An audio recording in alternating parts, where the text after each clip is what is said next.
Shalom, la parashá de hoy, la porción hoy es la última del libro de Levíticos, Bejucotai, que nos ayuda a iluminar los caminos espirituales recordando que la promesa y la expectativa que tiene el Creador con nosotros sigue siendo tan relevantes hoy en día como hace miles de años. ¿Cuáles son los distintos tipos de leyes que el Creador tiene para nosotros? Un cristiano debe estudiar la Torá. Respondemos en esta porción que es Levíticos 26, 3 al 27, 34 y la Haftará Jeremías 16, 19 al 17, 14. Y tenemos las buenas nuevas, la Besorot, Mateo 16, 20, 29. Bejucotai comienza con la promesa de que si caminamos en los estatutos y mandamientos, las misbot del Señor, y los cumplimos, entonces disfrutaremos de bendiciones materiales, físicas, emocionales, psicológicas, espirituales, y moraremos seguros en la tierra prometida. Además, el Señor mismo hará su morada con nosotros y caminará entre nosotros como nuestro Dios. Seremos verdaderamente su pueblo, un pueblo apreciado entre todas las naciones de la tierra. Porque así comienza, y vemos que las porciones tienen usualmente la primera palabra: si caminas en mis estatutos, jukot, y guardas mis mandamientos, misbot, y los cumples, entonces te daré tus lluvias en su estación, y la tierra producirá su producto, su fruto, y los árboles del campo dará su fruto. Entonces vemos que hay dos tipos de mandamientos o leyes, realmente son más, pero vamos a ver acá las que son las que nos enfocan. La Torá, cuando se leen los escritos apostólicos mesiánicos, usualmente se lee leyes como si fuera una sola, y dentro del contexto cristiano siempre se menciona como si hubiera un solo tipo de ley, pero realmente siempre ha existido más de un tipo de ley.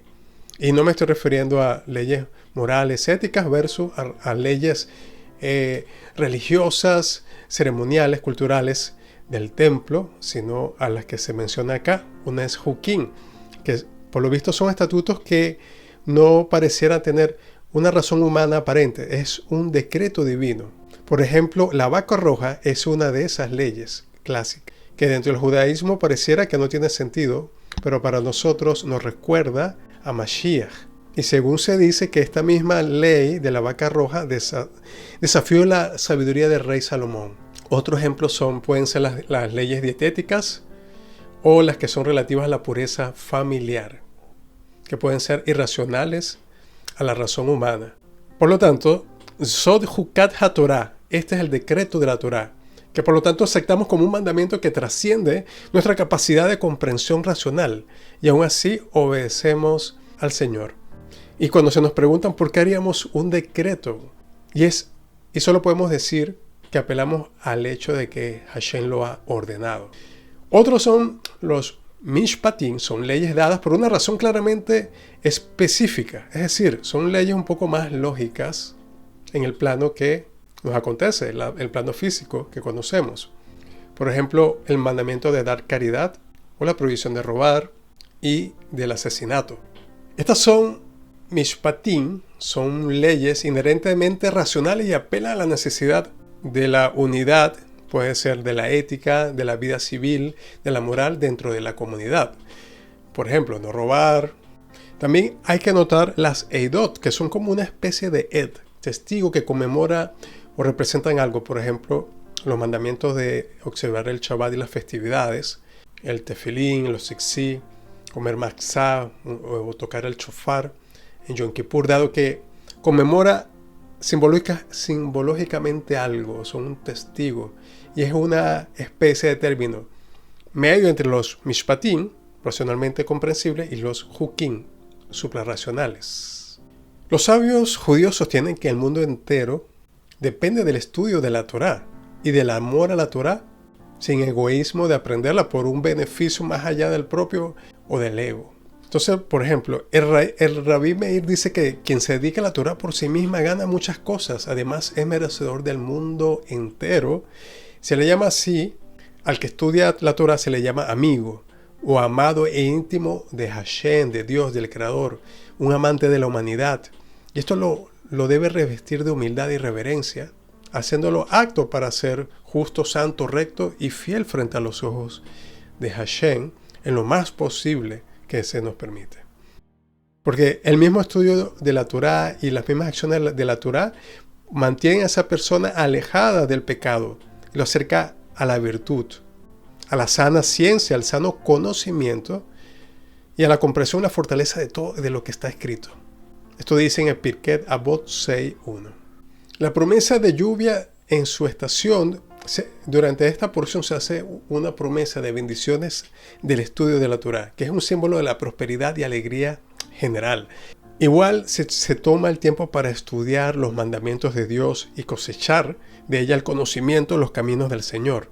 Él dice que te recompensará con bendiciones y explícitos materiales, representadas en la cosecha abundante de la tierra.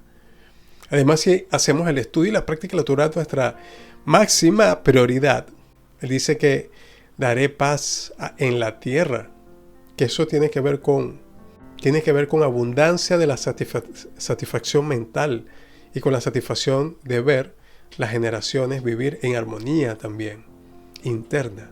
Que la tierra misma habitará segura de nuestros enemigos, pero si algo surge, disfrutaremos de una victoria decidida sobre ellos. Y así sea, el Señor pueda traer victoria sobre todo Israel. Otra bendición es ser bendecidos con familias numerosas y que nadie se preocupará por cómo mantener a sus hijos también. Porque el Señor prosperará y hará que tus graneros se desborden, porque tomas tiempo para poner al Señor y su palabra en primer lugar de nuestras vidas. La mayor bendición de todas, sin embargo, es que el Señor prometió hacer que su santa presencia more entre nosotros y que seremos un pueblo atesorado de Hashem. Levíticos 26, 11 al 12, haré mi morada entre ustedes y mi alma no os aborrecerá y caminaré entre vosotros y seré vuestro Dios y vosotros seréis mi pueblo. Por otro lado se encuentran las maldiciones, producto de la desobediencia a Hashem. ¿Qué es lo que pasa si no se estudian los mandamientos, las misbot, y se desprecia sus ordenanzas, se aborrecen los estatutos, las mishpatim? Entonces seremos considerados transgresores del pacto y experimentaremos toda clase de angustias y tribulaciones en nuestra vida. Ojo que la primera aproximación de esto es que se está hablando a los que han aceptado el pacto, primeramente para Israel, y también a aquellos que se han unido espiritualmente gracias al Mashiach en este camino también. Tiene las bendiciones, pero también podemos ver que si no se siguen los mandamientos de Hashem, ¿qué es lo que pasa con esa persona? La que roba, la que mata, la que engaña. De por sí tiene una maldición encima. De por sí tiene una vida dura, una vida difícil. Entre las maldiciones de los que no han estudiado la Torá, de los que están dentro del pueblo y no estudian la Torá, se encuentra pánico, enfermedades, dolores de cabeza y todo tipo de enojos, de problemas. Y los enemigos se aprovecharán del pueblo. No solo nos odiarán, sino también que dominarán. Todo esto se trata de que, y toda esta porción se trata, y sobre estas maldiciones se trata sobre algo importante que aparece durante toda la Biblia, y es hacer teshuvá, regresar al Señor. El peor castigo de todos es el exilio de la tierra. Y el exilio de la presencia del Señor mismo es una de las peores cosas que puede pasar. Porque entonces la tierra disfrutará de su sábado mientras esté desolada, mientras ustedes están en la tierra de sus enemigos. Entonces la tierra descansará y disfrutará de sus sábados, dice Levíticos 26:34. Y hay un trasfondo en todo este tema. Y es que en esta paracha, en la paracha pasada, se trata sobre el jubileo. El jubileo se encuentra sobre las leyes de liberación de esclavos, de perdón de las deudas, de retornar la tierra a sus dueños originales. Se dice que de los exilios que han pasado fue debido a esto. Y por eso tiene sentido lo que pareciera que es una devoción a la pobreza dentro del Nuevo Testamento. Lo que hay no es una devoción de pobreza. Lo que hay es un cuidado de que Israel no repita, por amor a lo material, no repita la falta de perdón. La falta de perdón de hacer descansar la tierra. Y este es el trasfondo de lo que hay en esta parashá que aparece, que comienza en el mandamiento importante del jubileo. Y el jubileo sabemos que es una representación del perdón que tiene Hashem con nosotros, con todos nosotros, de que si debemos algo, y seguro le debemos todo, Él nos perdona y nos ha liberado en Mashiach, en nuestro Mesías, y así también podemos hacer con los demás. Y por eso se encuentra aquí que si no dejamos descansar, por ejemplo, nuestro espíritu, si no dejemos descansar al prójimo, si no lo dejamos descansar porque estamos rompiendo los mandamientos o no se está cumpliendo, Hashem nos apartará para que en sí se cumpla su mandamiento, para que descanse. Eso sería una de las reflexiones de esta parashá. Esperamos que podamos aprender de los mandamientos. Y por eso es importante que, aunque sea no judío, alguna persona que venga del mundo cristiano, pueda estudiar la Torá, porque ahí es donde está la base. Ahí es donde está la base de lo que muchos escribían, donde los apóstoles escribían las cartas apostólicas. Por ejemplo, lo que en el contexto del jubileo. ¿Por qué una persona que no es judía debe estudiar la Torá? Uno, Yeshua y todos sus discípulos judíos observantes de la Torá conocían lo que hemos estado estudiando. Y siempre amaron y citaron la Torá, de la cual todos los escritos apostólicos están llenos de las citas de la única Biblia que ellos tenían, y es de la Tanaj, de Génesis hasta los profetas. De hecho, Yeshua citó el libro de Deuteronomio, el próximo que viene, más que cualquier otro libro de las Escrituras. Y cuando era niño, Yeshua habría estudiado la Torá y la memorizaba con otros niños judíos, la cantaba. Además, cuando se preguntó cuál era el mayor mandamiento del Señor, Yeshua citó la porción de Be'ahavta, del Shema, Be'ahavta Adonai Eloheja, y no solo eso, citó, llamarás a tu prójimo como a ti mismo. Estos dos resumen como dos grandes mandamientos de la Torá. Los resume, no rompe los otros mandamientos. Porque Él no vino a abolir la Torá, sino para cumplirlos, dice Mateo 5, 17 y 19. Y más tarde le dijo a un posible seguidor suyo que si quieres entrar en la vida, guarda los mandamientos. Mateo 19, 17. Ese no es el Yeshua que muchos hablan, de que rompió, que vino a acabar la maldición. La maldición no es el mandamiento del Señor. El mandamiento del Señor más bien es para protegerte de la maldición.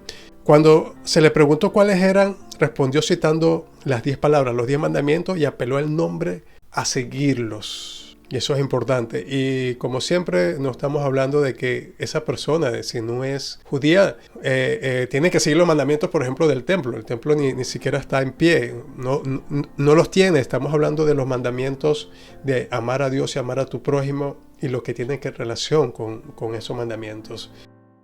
Yeshua dijo que las escrituras judías testifican claramente de Él también. Es una segunda causa, es una de las segundas formas de importancia de por qué se debe estudiar los mandamientos. Sus seguidores, todo seguidor debemos entender lo que significa los mandamientos y realmente dan testimonio de Él como Rey de los judíos.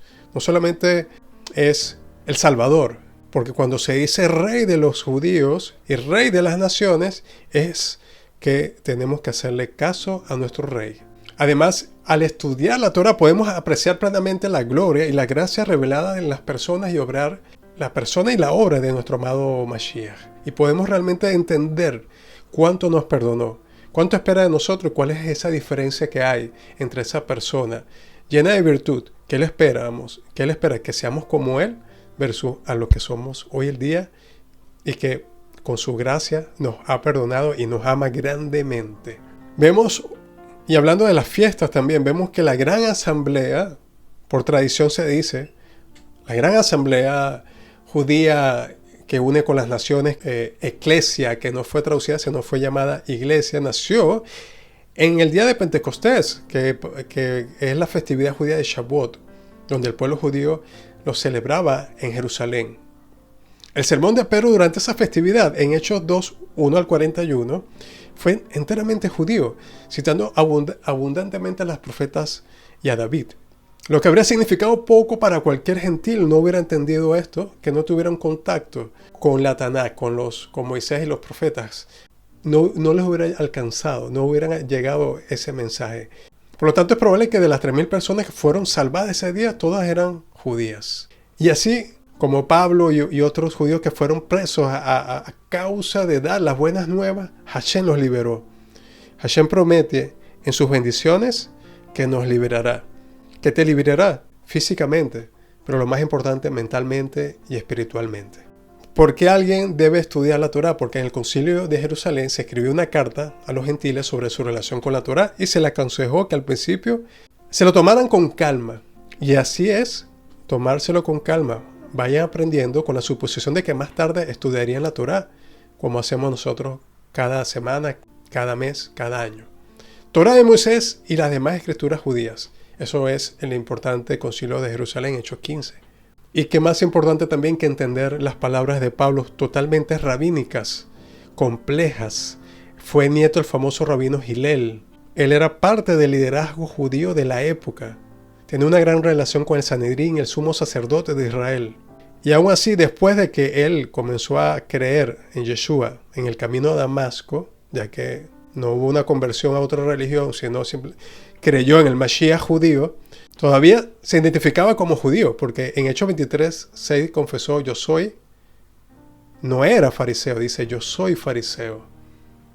Él todavía mantiene su identidad farisea, y él explica en sus cartas cómo debe ser un gentil.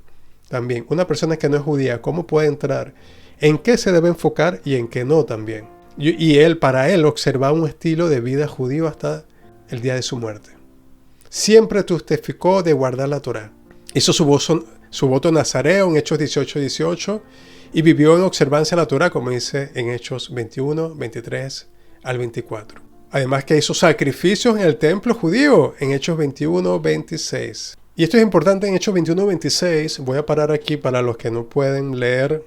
Dice, entonces Pablo tomó consigo a aquellos hombres y el día siguiente, habiéndose purificado con ellos, entró al templo, hizo el proceso de purificación, entró al templo para anunciar el cumplimiento de los días de la purificación, cuando había de presentarse la ofrenda por cada uno de ellos. Y aquí ya Mashiach había resucitado. Nosotros hoy en día no hacemos estos tipos de sacrificios porque no hay templo.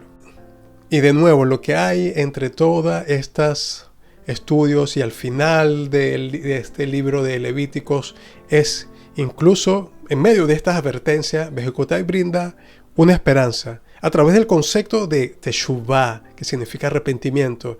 Y arrepentimiento significa regresar a Dios, volver a Dios. Siempre tenemos que estar como un avión, que muchas veces podemos perder el rumbo, pero cuando leemos las Escrituras, ajustamos ese rumbo.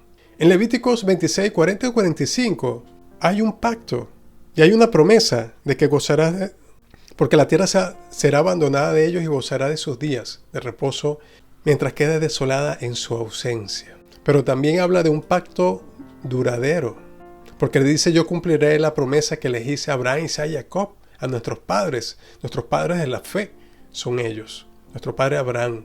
Porque dice, mi enojo no llega tanto, yo soy el Dios de Israel y renovaré el pacto que hice con sus antepasados cuando los saqué de Egipto para ser su Dios.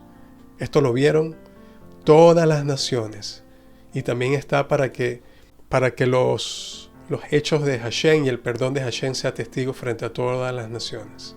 Este es el gran perdón que siempre Hashem ha dado con nosotros, la gran gracia que siempre ha existido sobre Israel. Y esa es la gracia que queremos que sea, no solo para Israel, sino también para las naciones. Donde también se refuerza la fidelidad y el arrepentimiento. Por lo tanto, vemos hoy en día que la promesa y la expectativa de Hashem son tan relevantes hoy como fue hace miles de años. Hashem está viendo y Hashem pueda ayudarnos. Por eso esta última porción de este libro es una luz en el camino espiritual. Y el arrepentimiento nos ayuda a acercarnos a Hashem, que gracias al sacrificio que hizo Yeshua podemos estar en este camino. Podemos entender la promesa y la expectativa que Dios tiene sobre nosotros y que sigue siendo hoy tan relevante como hace miles de años. Así que, Baruch Hashem, Hazaj Hazaj.